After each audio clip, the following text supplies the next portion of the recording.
Les grands titres de ce journal, Journée internationale de lutte contre le cancer. Plus de 14 millions de personnes sont contaminées en 2016. Nouvelle crise diplomatique entre l'Iran et les États-Unis.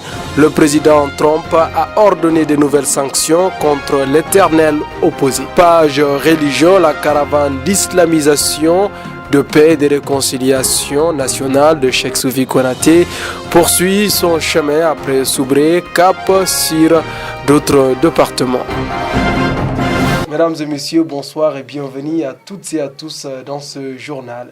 La communauté musulmane de Soufi a célébré sa traditionnelle cérémonie de rencontre, d'unité et de prière appelée couramment en Bamanakan Juma Folo. C'est chaque premier vendredi du mois lunaire. Ils étaient nombreux comme d'habitude à se retrouver à Dukoroni Para, à la grande zawiya de la communauté musulmane des Soufis, comme vous pouvez le constater sur ces images. Des prières ont été prodiguées à l'ensemble de la Oumma et à toute l'humanité. Voilà, nous partons à présent avec cette information nationale et internationale. C'est aujourd'hui que le monde célèbre la journée internationale de lutte contre le cancer, une maladie qui a attrapé plus de 14 millions de personnes l'année dernière. Et c'est plusieurs millions de personnes, j'allais dire, en meurent chaque année. Les observateurs ont chiffré ce nombre de décès à 8 millions. Tout cela avec Abdurrahman Baba Koueti. Le cancer tue et les chiffres le prouvent largement. Seulement en 2016, 8 millions de personnes atteintes du cancer en ont succombé dans le monde. Les traitements de cette maladie deviennent de plus en plus chers. Au même moment, ce sont les zones du monde les plus pauvres qui sont touchées, l'Afrique, l'Asie et l'Amérique latine. Seulement en 2016, 14 millions de personnes sont infectées. À ce jour, les données statistiques prévoient plus d'1 milliard de morts seulement dues au tabac, un facteur de risque du cancer au cours du XXIe siècle, dont 100 millions de personnes seulement en Chine. Les autres facteurs de risque du cancer sont la consommation de l'alcool, la sédentarité, l'obésité, l'alimentation et les polluants. L'amélioration des traitements dans les 20 années à venir pourront sauver la vie de 3 personnes sur 4 du cancer. Direction France, le musée du Louvre s'est rouvert à ses visiteurs ce matin. L'identité de la personne qui était derrière l'attentat déjoué par l'opération Sentinelle est connue. Son nom et prénom sont gardés au secret. Sa nationalité est connue selon plusieurs sources proches du dossier. C'est un Égyptien de 29 ans. Il est arrivé en France il y a une semaine en provenance de Dubaï. Hier, vers 9h, il s'est attaqué à des militaires de l'opération Sentinelle à l'intérieur du musée du Louvre à Paris. L'un des militaires lui a tiré dessus et depuis, il est dans un état très critique. Le procureur de Paris, François Moulin, a qualifié l'acte d'un attentat terroriste déjoué. Une enquête pour élucider l'affaire a été ouverte. Toujours en France, cette fois-ci, cette actualité politique, François Fillon compte battre campagne jusqu'au bout. Des milliers de tracts ont été imprimés dans ce sens et seront distribués ce week-end. Dans une vidéo postée sur son site officiel de campagne, François Fillon s'est adressé à ses partisans.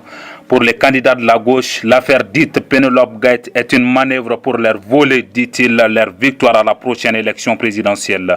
Il ne s'arrête pas là. Plusieurs milliers de tracts ont été imprimés et seront distribués ce week-end par ses partisans un peu partout en France. Sur ces papiers, on peut lire « Stop à la chasse à l'homme, trop c'est trop ». Plusieurs rumeurs circulent sur un renoncement du candidat, des accusations qu'il balaie d'un revers de la main. Je resterai inébranlable. Car vous le voyez bien, vous le sentez bien, tout cela dépasse infiniment ma personne. C'est le projet que nous représentons qui est aujourd'hui ciblé.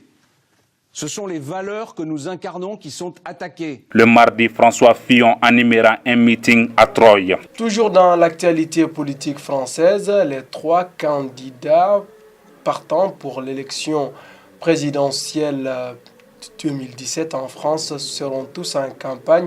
Ce week-end à Lyon, pour ce qui est de Emmanuel Macron, il serait dans la salle de Gerlin. Voilà.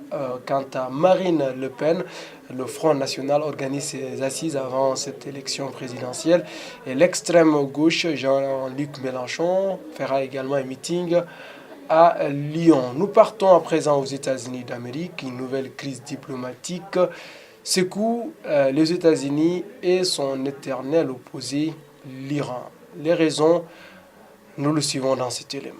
Le dimanche dernier, l'Iran a testé de nouveaux missiles balistiques. Cela n'a pas du tout plu à l'administration Trump. Cette dernière a pris la décision des nouvelles sanctions visant 25 personnalités iraniennes. Les Iraniens, à leur tour, ont fait savoir qu'ils reprendront de la même façon contre plusieurs personnalités américaines, dont des chefs d'entreprise. Pour eux, les accusations des États sont infondées. L'accord contre le nucléaire auquel ils font allusion ne concerne pas leur essai. L'un des pays qui ont participé est parvenu aux accords de Lausanne sur le nucléaire, l'Allemagne, soutient les décisions prises par l'administration américaine. Selon le ministre des Affaires étrangères allemand, Sigmar Gabriel, les tests n'affectent en rien l'accord. Le président Trump a posté sur Twitter que l'Iran joue avec le feu.